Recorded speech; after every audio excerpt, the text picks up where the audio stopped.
los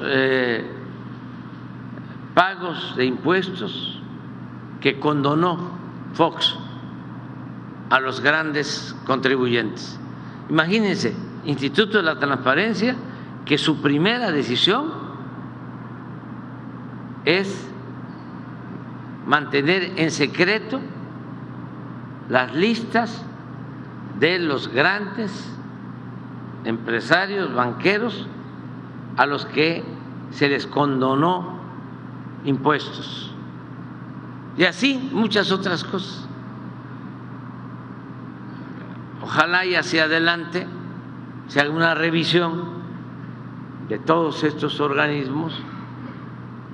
Ya nosotros ya no vamos a poder porque ya nos faltan 10 meses, se ha avanzado bastante, pero fueron 36 años de predominio de esta política de pillaje. El porfiriato fueron 34 años, pero el neoliberalismo, neoporfirismo, 36 años.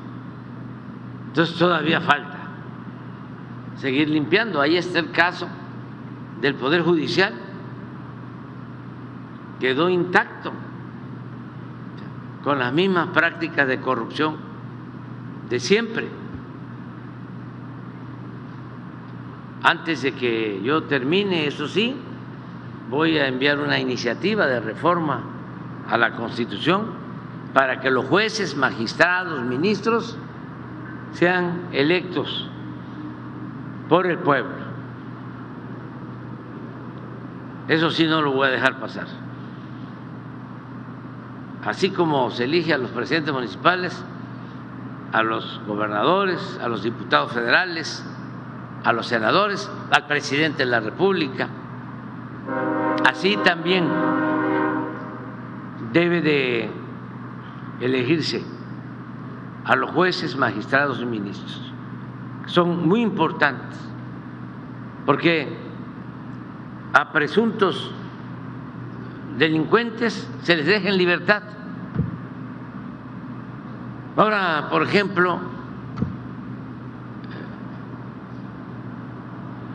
el Congreso, que es otro poder independiente, autónomo, decide cancelar unos fideicomisos que tenía el Poder Judicial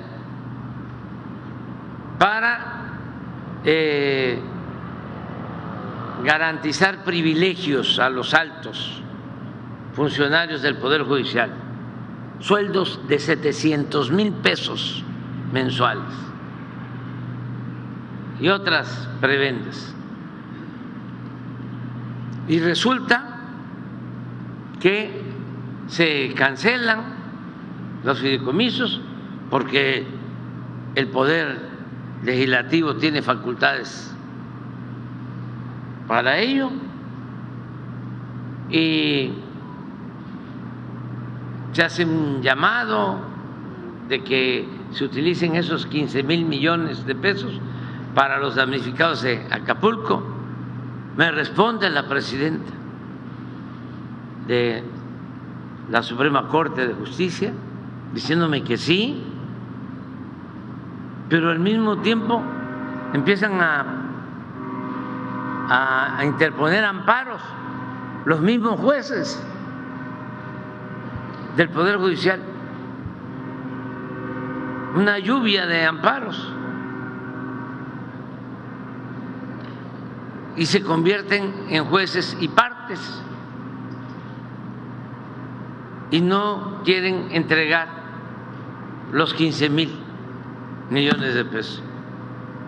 Ahora dicen que hasta que se resuelvan los amparos, pues yo voy a estar recordándoles que ahí tienen esos expedientes y que resuelvan lo más pronto posible para que se aclare, porque me envió hasta un oficio la presidenta de la Suprema Corte de Justicia. Una de dos, o era un plan con maña de decir sí, pero vamos a promover los amparos, o ella sí tenía o tiene esa intención, pero no pudo porque los intereses creados la sometieron. Una de dos, pero bueno, ¿cuándo lo vamos a saber? Ahora que resuelvan los amparos. Entonces, eso es un poco lo de la transparencia. ¿A eso te referías? ¿Era el Instituto de la Transparencia? A eso sí. Y aprovechando que está en el Poder Judicial, ¿ya tiene la terna para sustituir al ministro Saldívar, presidente? Ya casi la tengo ya definida. Creo que en esta semana, el miércoles se va a enviar. ¿Quiénes están? ¿Ya hablaste con todas? ¿Y ya tienes la terna? Ya dala a conocer ahorita. ¿Sí? ¿Tú? Sí. No, pero tú dala a conocer. Y a ti te tocó hablar, ¿no? Sí. Bueno, primero informar que primero se tiene que aprobar por parte de el Senado la renuncia de Saldívar. Entendemos que esto será discutido en comisiones el día martes y en el Pleno el miércoles, por lo que el presidente estaría mandando la terna el mismo miércoles. Ah, es que todavía no aprueba. Todavía no aprueba. Ah, está bien. Es mejor, ¿no? Ya me corrigió la plana, muy bien. Miren, qué extraordinaria secretaria de Gobernación. Es que sí tiene primero que aprobar el Senado, pero sí ya estamos viendo nosotros, ¿no? Ya, sí, ¿quiénes van ahí? Tres mujeres, vamos a proponer y que el Senado elija entre las tres a quién quiere para eso. Las darían a conocer después de la renuncia que se acepte la renuncia del ministro. Sí, inmediatamente ya se está viendo. Y en otro tema, presidente, apenas el viernes en Tijuana, en la mañanera, usted afirmaba que no había persecución contra migrantes. Sin embargo, el siguiente día, el sábado, en la Ciudad de México, hubo 2 operativos del Instituto Nacional de Migración, donde pues varios migrantes fueron detenidos y enviados a estados del sur contra su voluntad. ¿Por qué sucedió esto? Y también se está reportando operativos similares en otras entidades. En el fin de semana se habla de 246 migrantes. El propio Instituto de Migración hablaba de un, entre comillas, rescate. Pero ¿por qué se les envía al sur? ¿Por qué se les está deteniendo? ¿Qué está sucediendo en ese sentido, presidente? No tengo la información, sinceramente, te comento, pero voy a ver qué sucedió. Nosotros estamos protegiendo a los migrantes, buscando que no se violen sus derechos humanos. Es un asunto complejo, sobre todo porque hay crisis económica, de bienestar social y crisis política también en algunos países de Centroamérica, de América Latina, del Caribe y en el mundo, y no se quieren atender las causas. Siempre se piensa que se va a resolver el problema con medidas coercitivas, con deportaciones, con muros, militarizando la frontera. y estamos convenciendo de que se ayude a los pueblos. Nosotros lo estamos haciendo. México está apoyando a países pobres de Centroamérica, estamos apoyando a países del Caribe de manera solidaria, estamos invirtiendo como 80 millones de dólares para apoyar a migrantes de El Salvador, de Guatemala, Honduras, Haití, Cuba, y vamos a seguirlo haciendo. Ahora que voy a Estados Unidos, voy a tratar el tema con el presidente Biden. Quiero seguir insistiendo en que se apruebe un plan de ayuda a los pueblos de América Latina, del Caribe, lo que fue en su tiempo o algo parecido a la Alianza para el Progreso que puso en marcha el presidente Kennedy. Esto va a ayudar mucho, porque la gente no abandona sus pueblos por gusto, sino por necesidad. Entonces, si hay empleo, si hay salarios, si hay bienestar en los pueblos, la gente se queda. Lo mismo, si se llega a un arreglo, se va avanzando y lo celebro. En el caso de Venezuela, de quitarles sanciones, porque es notorio cómo a partir de que iniciaron las pláticas, acuerdos con Venezuela, está disminuyendo el número de migrantes y hace falta también quitar el bloqueo en Cuba. Entonces esto va a ayudar mucho. Miren, empezaron a hablar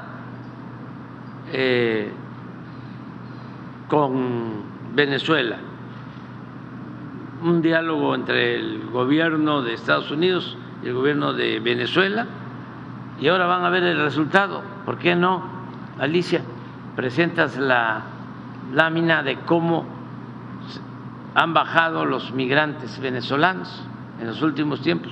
Y hay que también reconocer que el presidente Biden ha tenido una actitud positiva, porque es el primer presidente que ha hecho dos cosas importantes en materia migratoria. Primero, que está otorgando visas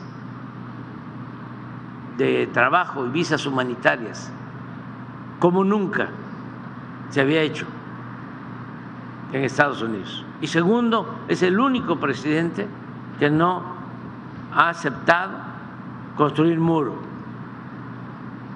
Todos los demás, sean demócratas o republicanos, han hecho sus tramos de muro. El presidente Biden entiende de que eso no resuelve el problema. Y hay unos gobernadores en Estados Unidos muy antimigrantes que no solo están queriendo construir muros, sino están poniendo alambradas en el río Bravo, alambradas con púas, como es el gobernador de Texas. Y el gobernador, aun cuando no son alambradas, son leyes antimigrantes, el gobernador de Florida y como están las elecciones allá, andan como compitiendo a ver quién va a tratar más mal a los migrantes. Se les olvida que eso no les ayuda, porque ese señor DeSantis de Florida, que quiere ser candidato del Partido Republicano, no levanta, le falta levadura, y no levanta porque tiene esa política antimigrante. Entonces, a ver si, para que tengamos un ejemplo de cómo sí podemos atemperar el flujo migratorio si se atienden las causas. Gracias, señor presidente. Y tenemos, sí, efectivamente una lámina que les podemos mostrar con mucho gusto. Ustedes pueden ver aquí el panorama migratorio que ha ocurrido entre septiembre y octubre, y vemos una disminución muy importante de venezolanos, ¿verdad? Que en septiembre teníamos alrededor de 60,000 que estaban llegando a la frontera norte, y ahora ya tenemos alrededor de 40,000, perdón. Y luego, por supuesto, ha disminuido también el número de migrantes de Guatemala y de Honduras de manera muy importante. Y, por cierto, quizás las únicas nacionalidades que están volviendo a aumentar un poco es Cuba, Ecuador y Haití. Pero después del encuentro de Palenque que tuvimos en el 22 de octubre, que fue un encuentro importantísimo, donde todos los jefes de Estado de estos países vinieron para ver cómo podíamos articular estrategias para ir a las causas de origen, como bien dice el presidente, y México le va a destinar alrededor de 200 millones de pesos para poder apoyar a estos países. Esa es la idea. Hoy México ya está invirtiendo 80 millones de dólares en Guatemala, en Honduras, en El Salvador, y sí se ha logrado detener, francamente, el flujo migratorio con los programas de Sembrando Vida y Jóvenes Construyendo el Futuro. Eso sería, señor presidente. Presidente, pero justo en este sentido, en estas acciones en beneficio que México está haciendo en beneficio para el apoyo a otras nacionalidades, estos operativos que suceden en nuestro país no son violatorios de derechos humanos, ¿no podrían ser considerados también antimigrantes? A ver, México tiene 52 estaciones migratorias. Entonces, junto con la Secretaría de Gobernación nos hemos ya coordinado para ver cómo logramos que el Instituto Nacional de Migración y la Cancillería y la Unidad de Población y Migración estamos haciendo una política, una estrategia nacional de migración. Esto que tú mencionas es que muchos de estos migrantes estaban concentrados en la Ciudad de México y ellos mismos han pedido que se les dé paso a poder irse a otras partes del territorio nacional. Entonces, cuando se habla de dispersión, se habla de que se les está llevando a otros lugares donde puedan estar mejor atendidos y no todos concentrados en un solo lugar. Pero se les está llevando al sur, ellos quieren ir al norte. Claro, ahora en el sur, porque ahí es donde está, por ejemplo, las estaciones migratorias de la Comar, para que puedan tramitar también sus solicitudes de refugio. Esas están más en el sur que en el norte. Y la estación, la de la Comar temporal que está en Tláhuac, que se va a cerrar, ¿por qué se toma la decisión de cerrar esa oficina temporal en Tláhuac? No se está cerrando. Ahorita en este momento tenemos una en Tláhuac y otra en el Giordano Bruno, ¿verdad? Entonces, lo que se está haciendo es que se divida la atención entre el albergue, que es para migrantes, y Giordano Bruno, que sería para solicitantes de refugio. Es decir, lo que va a pasar en Tláhuac es que Tláhuac ya no va a tramitar solicitudes de refugio, va a simplemente ver cuál es la situación de migración. Y ahí lo que estamos viendo, y señor presidente, estuvimos en Tijuana y vimos que, por ejemplo, en las obras de Otay 2 se requieren trabajadores. Entonces, de hecho, vamos a tratar de hacer este vínculo entre los migrantes, sobre todo haitianos que están en este momento ahí, y la necesidad de mano de obra en Otay 2, por ejemplo, que nos dijeron que necesitan un número importante, y vamos a empezar a ayudar ayudarles a buscar también empleo en México, que también hace falta mano de obra. Okay. Y nada más, para cerrar, presidente, también la semana pasada la excomisionada Carla Quintana habló en un foro en el Colmex sobre que su gobierno tiene la intención de disminuir de manera tal vez no tan clara el número en el censo o en el Registro Nacional de Desaparecidos. ¿Qué le respondería? Y bueno, parte de su salida ella también dice que es por esto. ¿Qué está sucediendo ahí? Porque también muchos colectivos de familiares de desaparecidos están acusando que la propia Secretaría del Bienestar, que es la que participaría en ese censo, no forma parte del sistema, no tendría por qué estar haciendo estas… Pues mire, vamos a tener ya concluido el censo. Pienso que en un mes, y vamos a informar para que se conozca la realidad, porque estoy yo convencido, puedo estar equivocado, por eso estamos buscando las pruebas, vamos a demostrar de que el censo no estaba bien manejado, el registro que se tenía, y que no era nada más ineficiencia,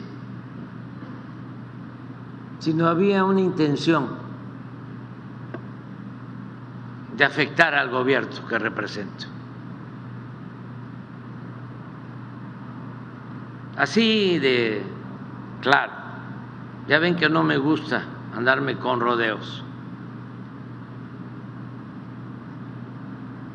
La señora Carla y otros que estaban manejando esto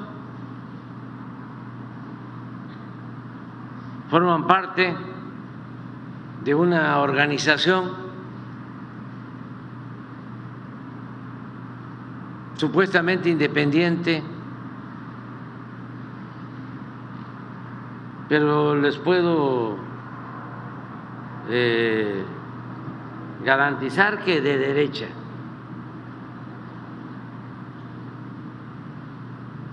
¿Cómo llegaron al gobierno de nosotros?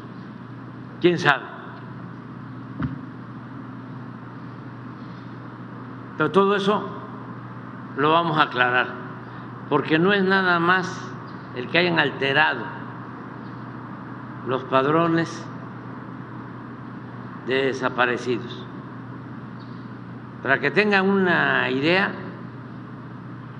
no es cierto que haya 126,000 desaparecidos. No es cierto.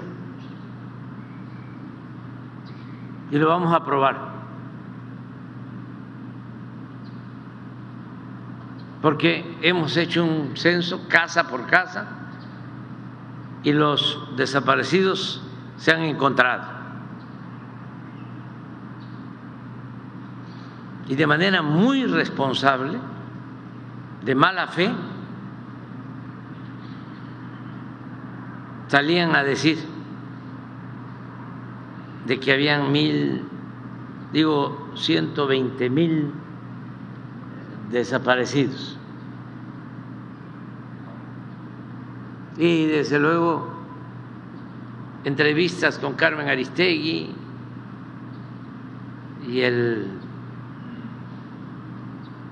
coordinador de todo ese grupo, que es un derechoso, pseudodefensor de derechos humanos, un farsante, Emilio Álvarez y Casa, senador del bloque conservador. Hay una organización que es la Comisión Interamericana de Derechos Humanos de la OEA. Ya hay se pueden imaginar. La OEA muy cercana al Departamento de Estado del gobierno de Estados Unidos.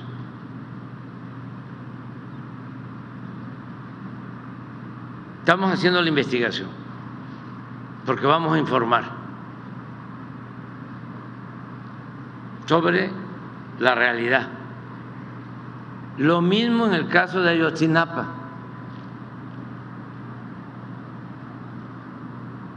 Porque igual, imagínense que esta organización de derechos humanos apoya el que se había fabricado la llamada verdad histórica y que a los jóvenes de Ayotzinapa se les había quemado en un basurero y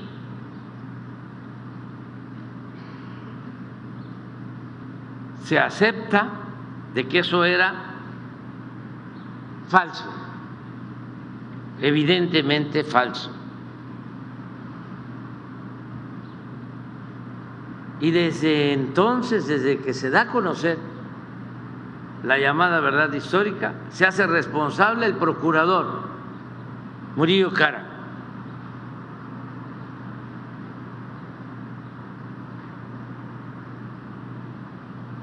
Pero no se pide que se investigue al procurador Murillo Karam. Rarísimo.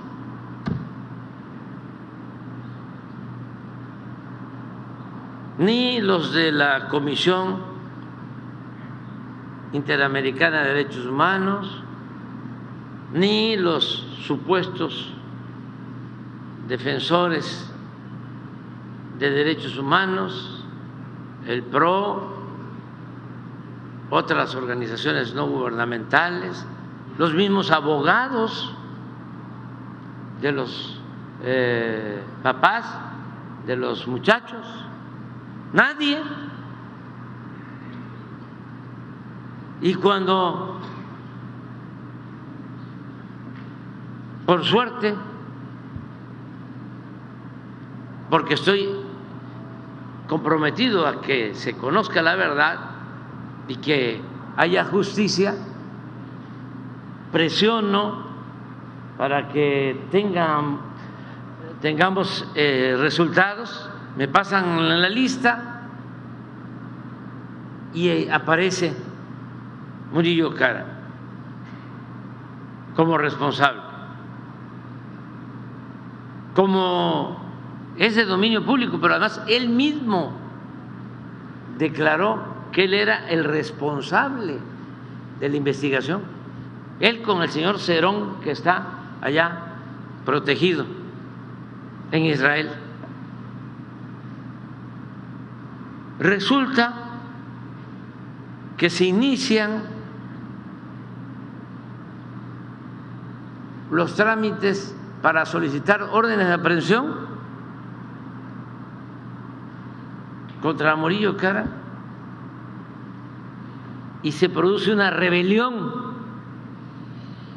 en la Fiscalía Especial, al grado que renuncia el fiscal y todos en contra, cuando lo lógico es de que celebraran de que se estaba haciendo justicia. Y empiezan a renunciar ministerios públicos, el fiscal especial. Pues ¿qué había ahí? Un contubernio. Esa es una. Dos, imagínense, detienen a los supuestos responsables de la desaparición de los jóvenes. Los tienen en la cárcel, de repente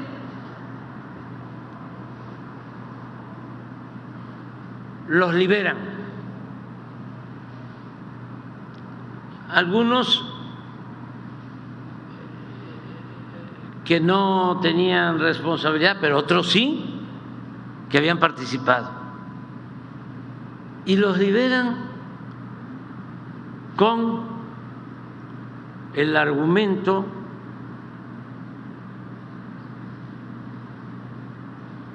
de que habían sido torturados.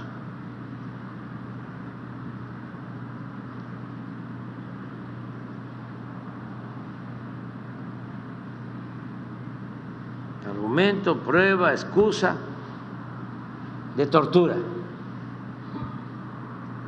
Pero nosotros, confiando de que se les había liberado porque se habían aplicado los protocolos de Estambul y se había demostrado de que en efecto se había torturado, como aparece en unos videos que el propio Cerón está ahí dando instrucciones a un presunto torturado. Resulta que el juez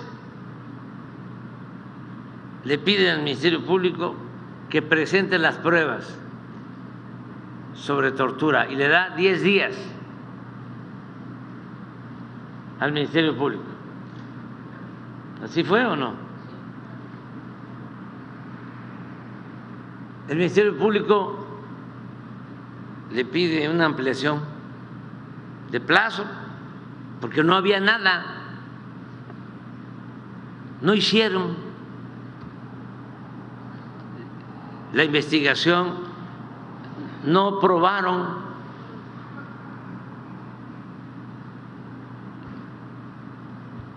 y con esa coartada de que no se presentaron las pruebas, el juez ordena que se liberen.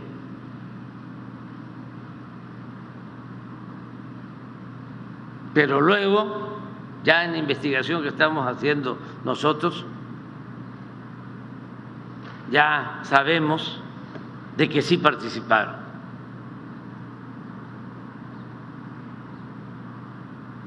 Y en todo esto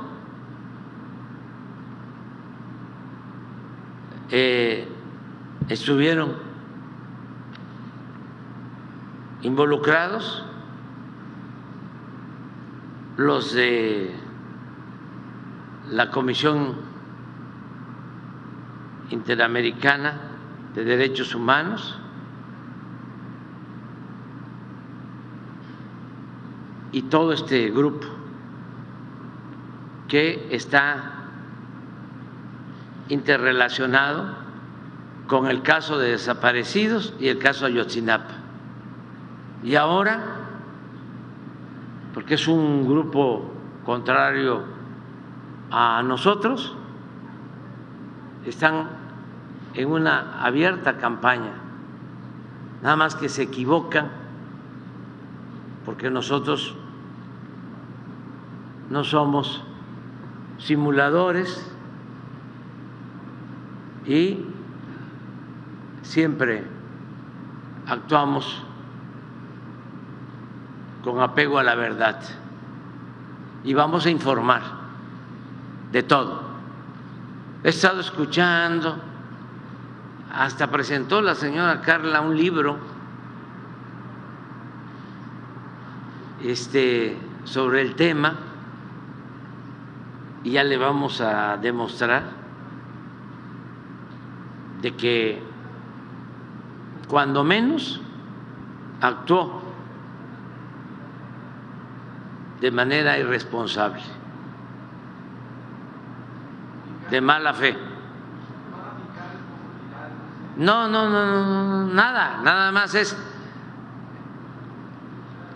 es muchísimo mejor, mucho mejor poner al descubierto a todos estos farsantes que presentarles denuncia. Imagínense que al final terminan en el Poder Judicial. No, nos interesa que la gente, porque hay muchos que son auténticos defensores de derechos humanos, que les preocupan pues todos estos abusos, violaciones, crímenes, pero que se confunden porque hay muchos charlatanes. Es un poco lo que pasa en los medios de información, pero no con los que siempre han estado en contra del pueblo y defienden a las minorías. Esos son sinceros, eso ya se sabe, ¿no? No andan ahí dándose baños de pureza, como decía el finado Fidel Velázquez, soy charro y qué. No, en el caso de los medios de comunicación ya se sabe, ¿no? Pues hay unos que siempre han estado vendidos o alquilados, ¿no?, al régimen y no presumen de ser independientes, de pertenecer a la sociedad civil, de no tener preferencias por ningún partido.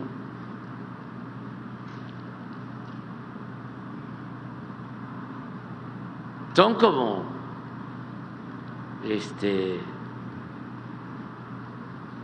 muy farsantes.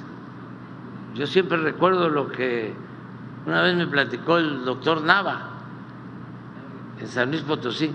Aquí nada más hay 2 periódicos y uno siempre en contra de nosotros y el otro pseudo plural. ¿Sabe? Me decía, ¿cuál nos hace más daño? El semiplural, el pseudo independiente, porque ese alcanza a engañar. Y eso nos pasa a nosotros mucho. Afortunadamente ya no se depende de la prensa convencional, o sea, que esté abierta en contra de las transformaciones, o que sí o que no. Ya no, porque tenemos las redes sociales, hay más diálogo circular. Nosotros tenemos la ventaja de esta conferencia que nos ayuda mucho. Imagínense si no tuviésemos la posibilidad de la réplica y de aclarar esto de Carla, de lo de los desaparecidos, pues hasta en La Jornada, ¿no? No, La Jornada es un buen periódico, pero digo, en todos lados hacen dudar, dice, como se hacían barbaridades en el tiempo del autoritarismo neoliberal, pues duda, ¿no? Piensan que todos somos iguales. Como dijo un escritor de redes sociales, ni a cuál irle, que así dicen los que no quieren dar su brazo a torcer, Dice, todos son iguales, ni a cuál irle. No, no somos iguales. Pues se está haciendo con la participación de todo el gobierno, porque nos dimos cuenta de que había una actitud cuando menos irresponsable. Conferencias de prensa para decir que habían 126,000 desaparecidos y además con un crecimiento de los últimos años.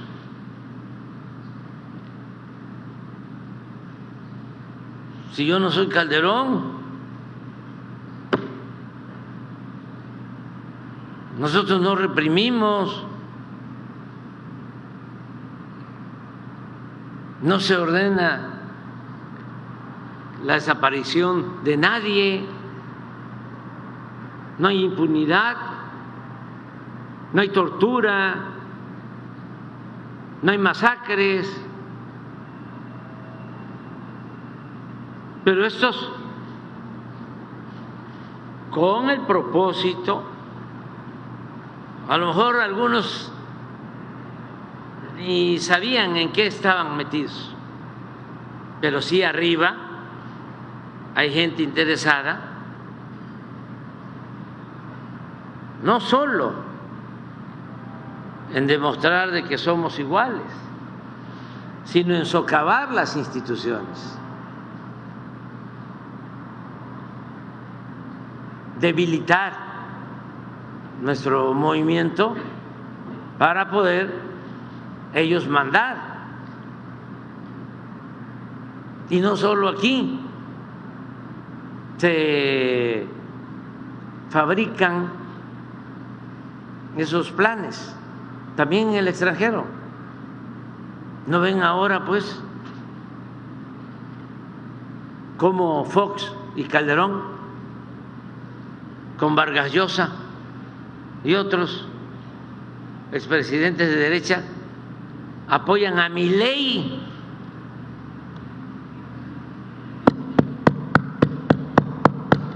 Milei de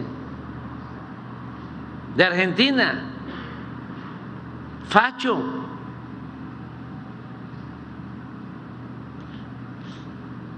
Está hasta en contra del Papa. Llama al Papa comunista, porque el Papa está a favor de la justicia. Su paisano, nunca, con todo respeto, a Perón, a Borges, Jorge Luis Borges, gran escritor, con respeto a ese gran futbolista Maradona, que para mí es el mejor, con respeto a Messi,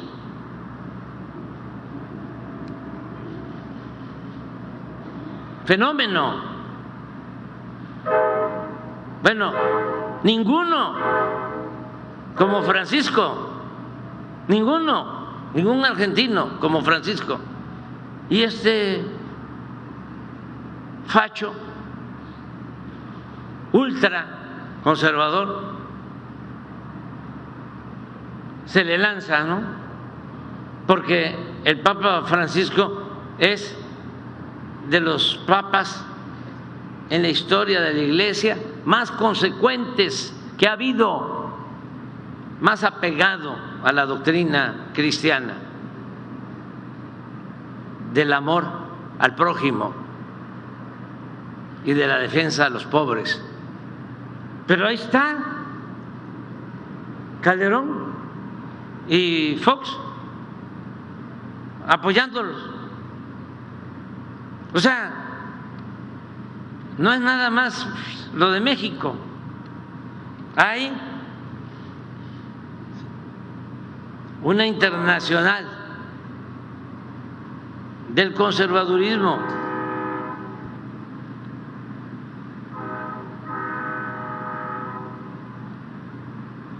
Y eso a veces no se alcanza a dimensionar. Pero fíjate lo que provocaste con tu pregunta.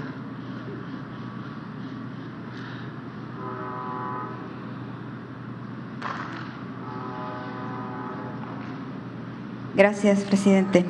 Bueno, entiendo que ya están recién empezando un plan de justicia en la Sierra Tarahumara para los rarámuris y que uno de los principales objetivos es darles pues la certeza de la tierra que han sido despojados.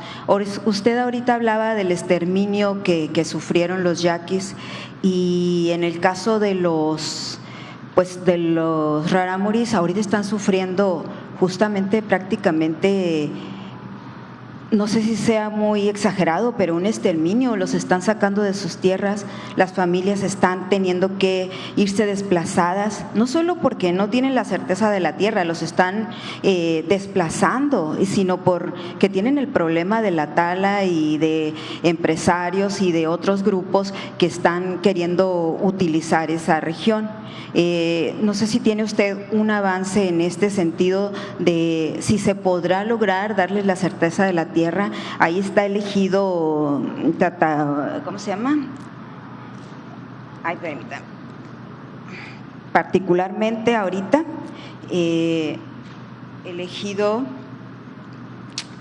Tatahuishi, donde justamente los están tratando de quitarle su tierra y ellos han tratado le enviaron un escrito a principios de octubre con Denise, que está en su oficina, y para ver qué puede hacer usted con los tribunales agrarios, que justo usted mencionaba ahorita que no sabe cómo se metieron ciertos grupos a su gobierno, pero pues, por ejemplo, aquí está Durazo, llevó muchos padrecistas a seguridad pública y pues quién sabe si sigan ahí, ¿verdad? Pero también no hubo una limpia, presidente, en muchas dependencias y quisiera insistir un poco en los tribunales agrarios porque no solo están afectando a la región de la Sierra Tarahumara, que están a favor de la gente que tiene más recursos, son ellos, también acaban de estar allá afuera de Palacio de Gobierno unos gente del ejido Santa Cruz del Astillero del Arenal de Jalisco, que también iban por lo mismo, 60 años peleando por la tierra, con sentencias firmes. En Chihuahua también, la gente está de la Tarahumara con sentencias firmes y no se les devuelve la tierra, presidente. Entonces, si llegará para ellos esta justicia, sí, primero que nada. Sí, vamos a tomar nota del caso, pero tienes razón, es que la consigna era acabar con el ejido, desaparecer la política agraria y los tribunales agrarios, igual que en el Poder Judicial, nos entregaron a grupos antiagraristas, abogados sin vocación de justicia.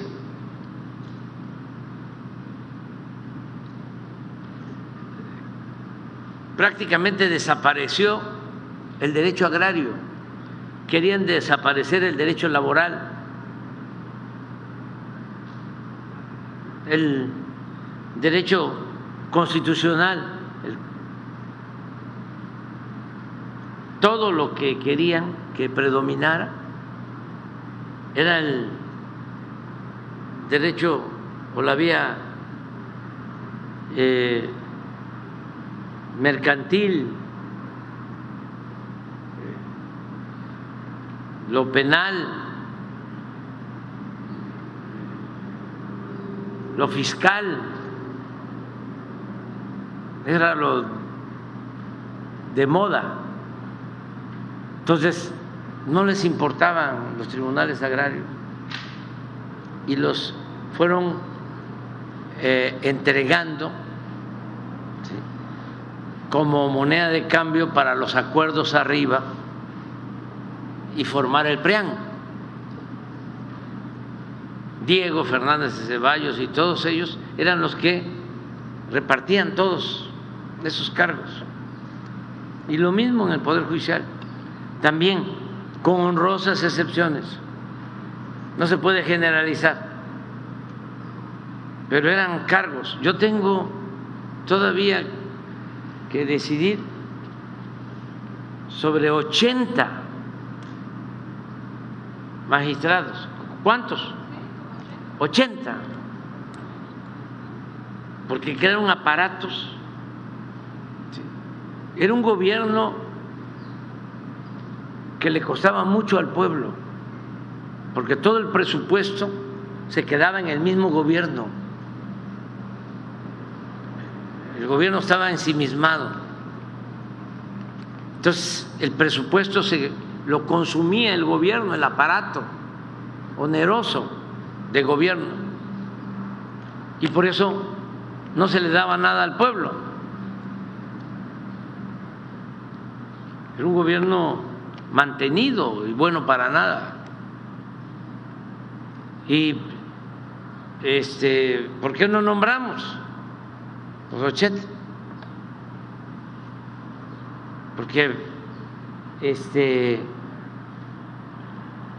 no ayudan, al contrario, perjudican. Yo cuando fui jefe de gobierno, los comento, es una experiencia. Habían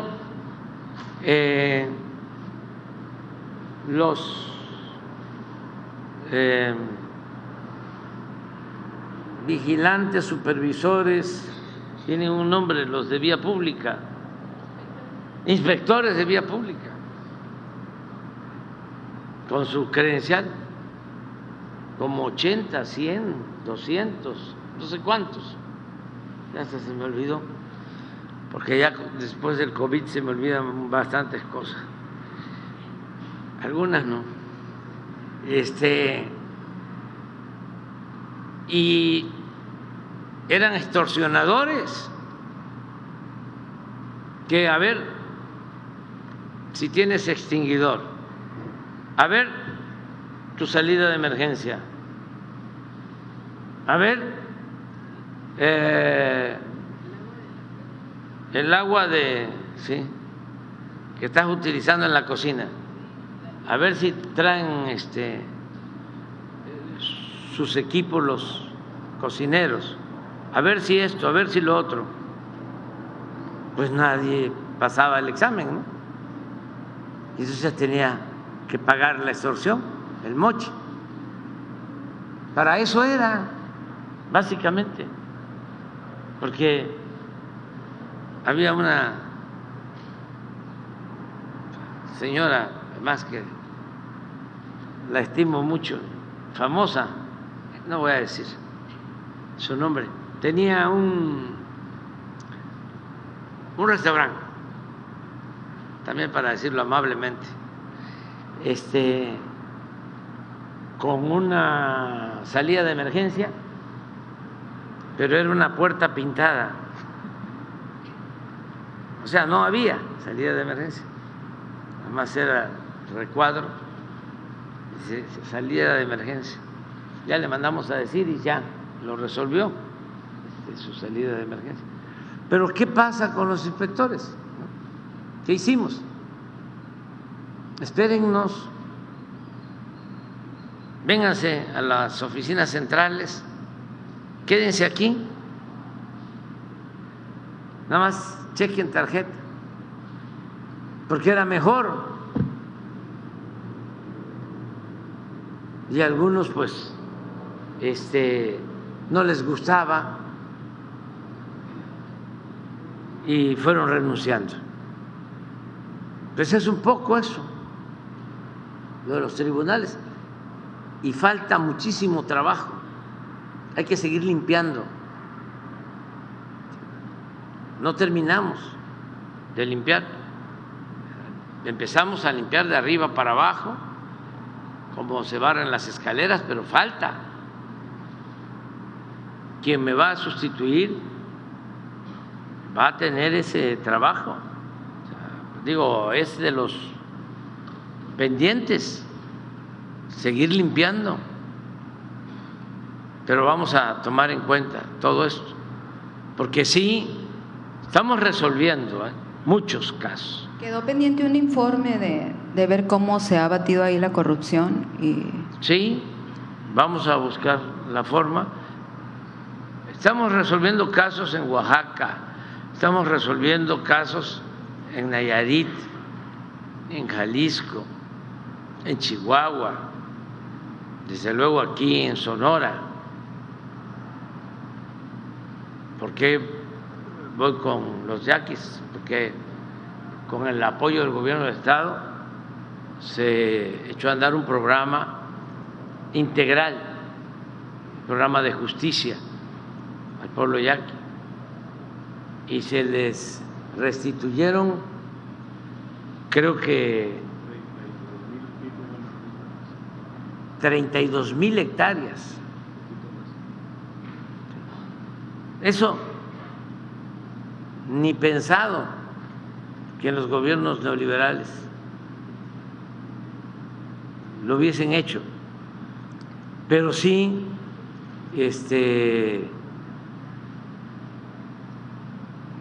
tenemos que ir rescatando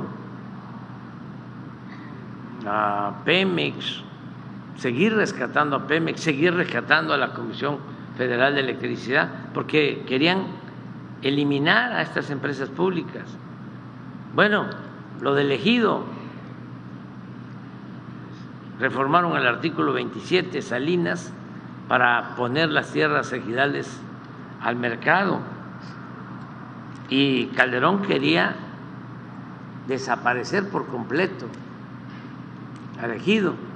Ahora les anuncio, porque escuché que pasó el tren,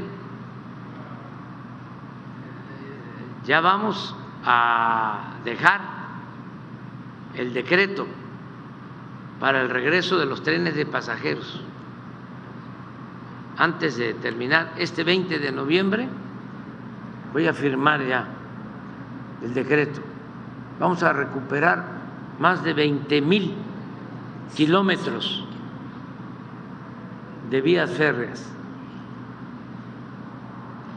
Las mismas vías de carga se van a utilizar para trenes de pasajeros, desde luego arregladas.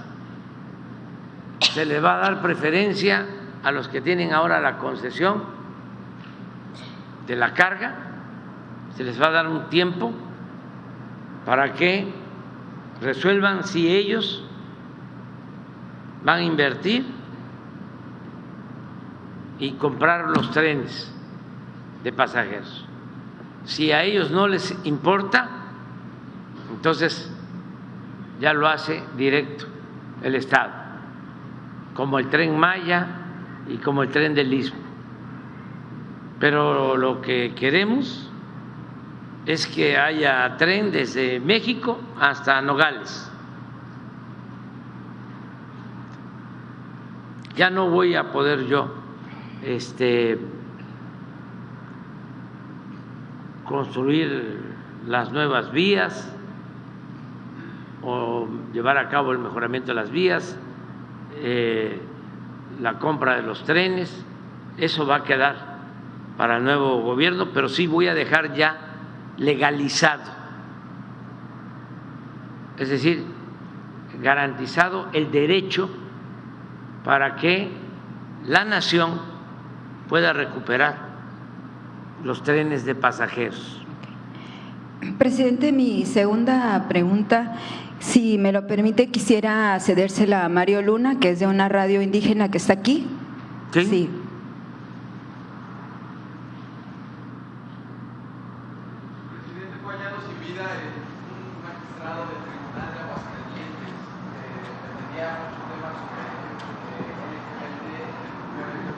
¿Sobre qué?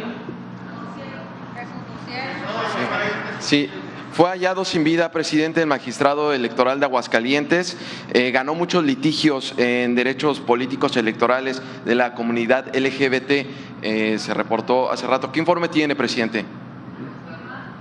Lo está viendo, a ver. Sí, efectivamente, apenas nos estamos enterando. Se va a hacer la investigación. No sabemos en este momento, de acuerdo al reporte de las autoridades, de qué se trata. Si se trata de un homicidio o fue algún accidente. Veamos primero, antes de dar cualquier información, tenemos que cerciorarnos de qué se trata.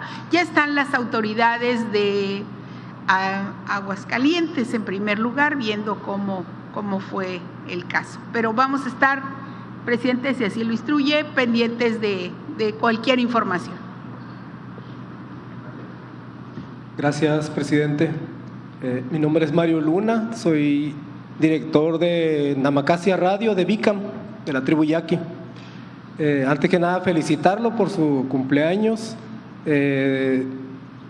Hemos estado sondeando en las comunidades y constantemente la gente mayor lo compara mucho con Cárdenas, por las actividades que ha estado realizando, por el distrito de riego y ahora con la visita en su cumpleaños, ¿no? Bueno, Cárdenas vino en una Navidad, pero eso los dejó marcados por mucho tiempo y creo que esa impresión es generalizada en el territorio.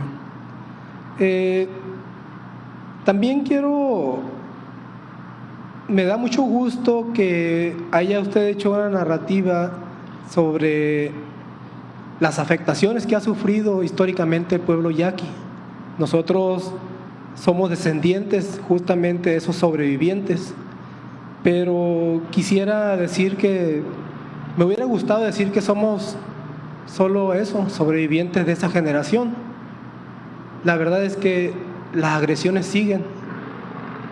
La verdad es que cuando nosotros decidimos oponernos a un proyecto neoliberal impuesto por Felipe Calderón en el territorio que afecta al territorio yaqui, que después Peña Nieto lo mantuvo y hasta la fecha, a pesar de que tiene amparos en contra vigentes en la Suprema Corte de Justicia de la Nación y en el Juzgado 10º de Distrito en Hermosillo, me refiero a la lucha eterna por el agua y la tierra, ¿verdad?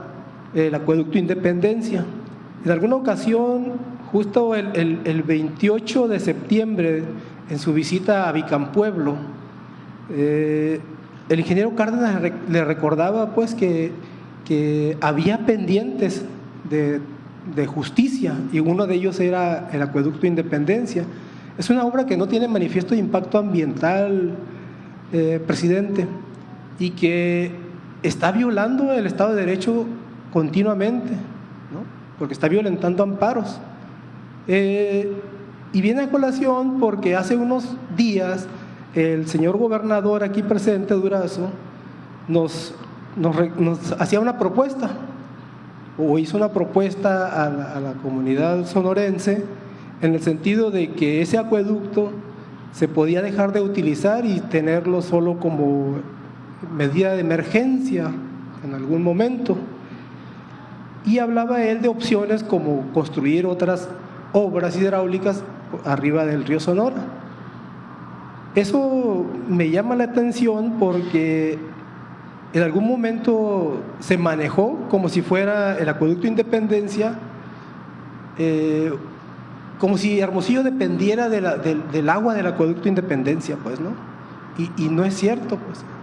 En porcentaje no llega ni al 20% de lo que se puede captar a través del acueducto Independencia, pero lo malo es que por esta lucha yo pasé un año de cárcel.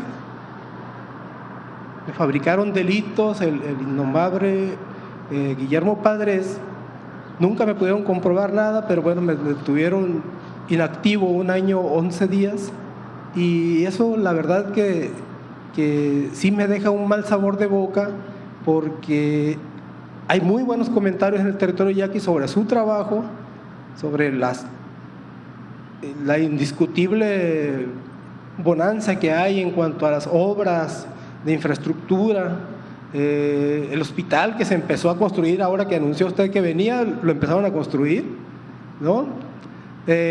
Ya fui y chequé en la presa la obra de toma del acueducto yaqui, es una obra impresionante.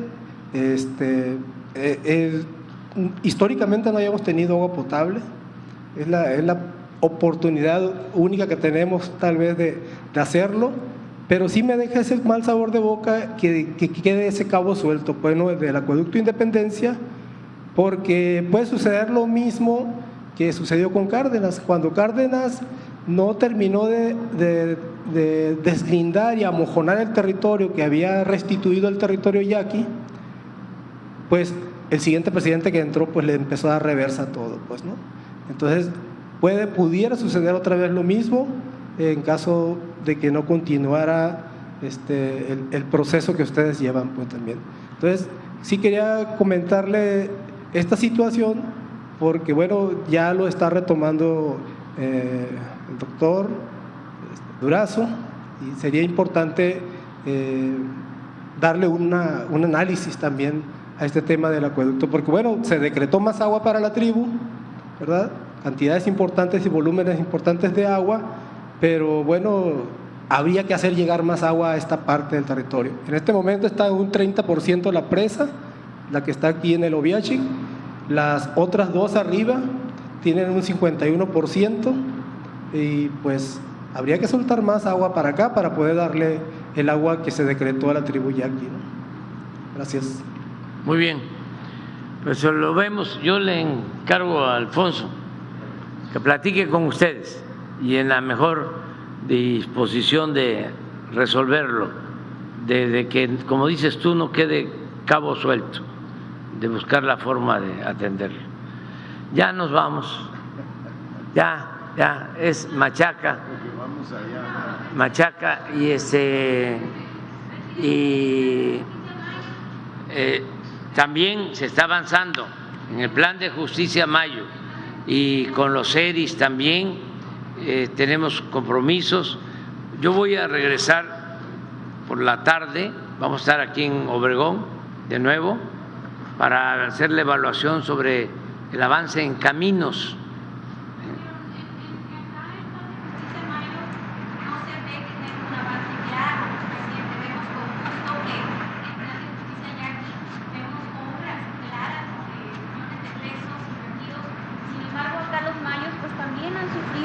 Abandono, presidente, y no vemos algo claro todavía. ¿Qué es lo que está sucediendo? Lo vamos a ver, ¿sí? La inseguridad Sí. de Felipe Indica actualmente es un tema muy sentido por la población, por el presidente Yaqui lo visita.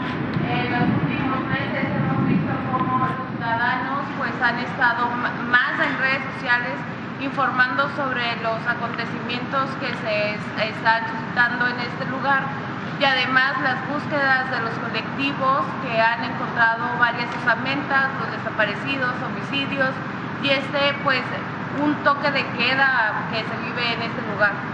Sí, vamos también para allá hoy y vamos a ver todo eso y vamos a seguir trabajando.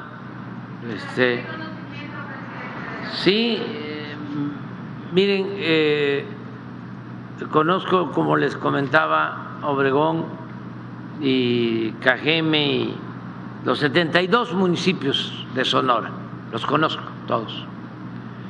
Y a mí me llamó la atención que antes Cajeme no tenía,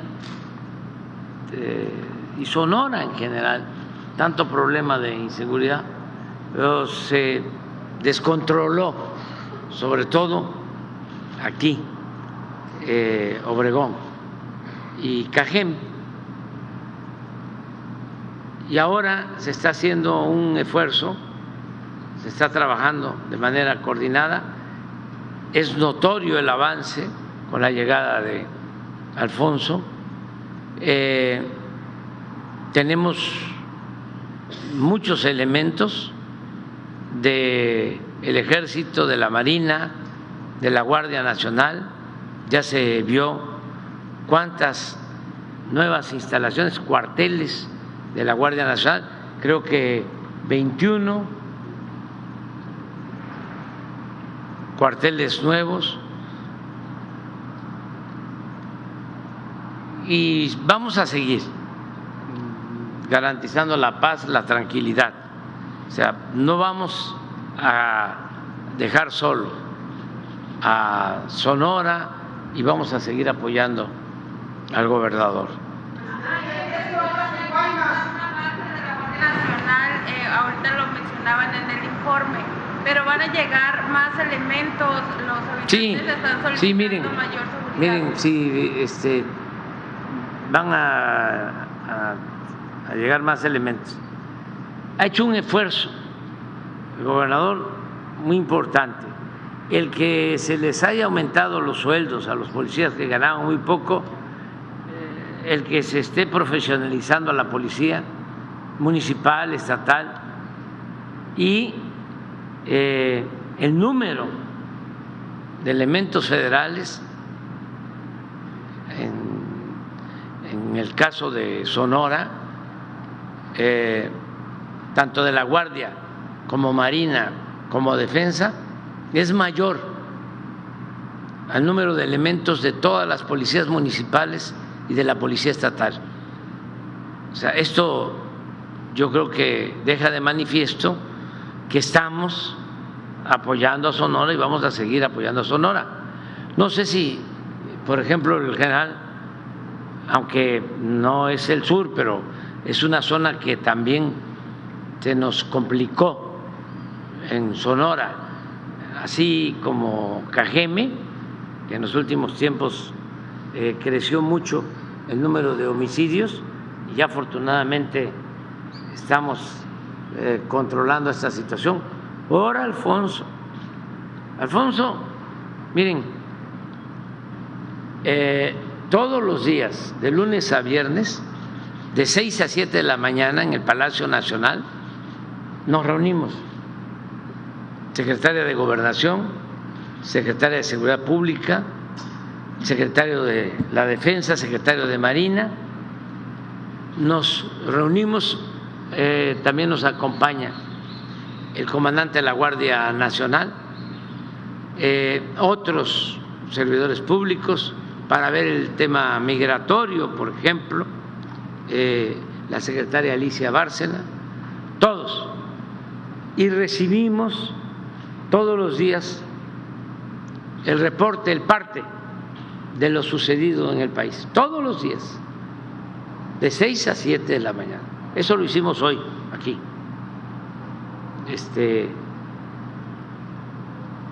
Antes de la conferencia de prensa.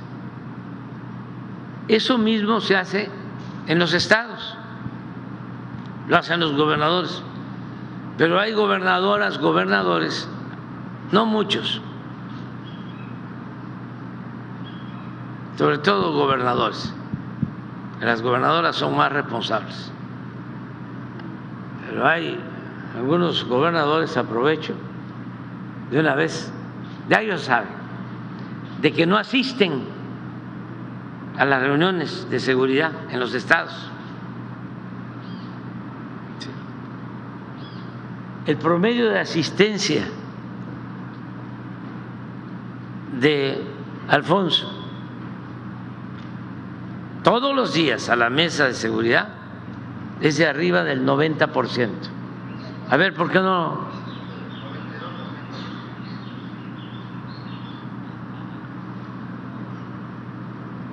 $504, ¿no? Sí, son 550 y ha asistido a 504. Solo no ha podido estar 46 veces. Ya ha estado un representante. Pero esto es muy importante, esto no se hacía. El presidente, ¿cómo se enteraba? Cada semana, cada 15 días, o cuando había una cosa gravísima, que le pasaban una tarjeta. Los gobernadores, lo mismo. Se le encargaba al secretario de Gobierno, al secretario de Seguridad Pública. Ahora no, es todos los días. Por eso vamos avanzando y vamos a seguir trabajando para garantizar la paz, la tranquilidad de la gente.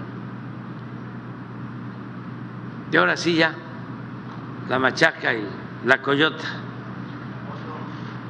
Ahí la foto. Antes de que yo termine, claro que nos vamos a volver a ver. O sea, pero vamos a verlo. Pónganse de acuerdo. Pónganse de acuerdo. Tenemos compromisos con los ERIs. O sea, no vamos a dejar nada pendiente. Vamos a procurar terminar todo. A ver, venga.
¿Quién sabe cómo?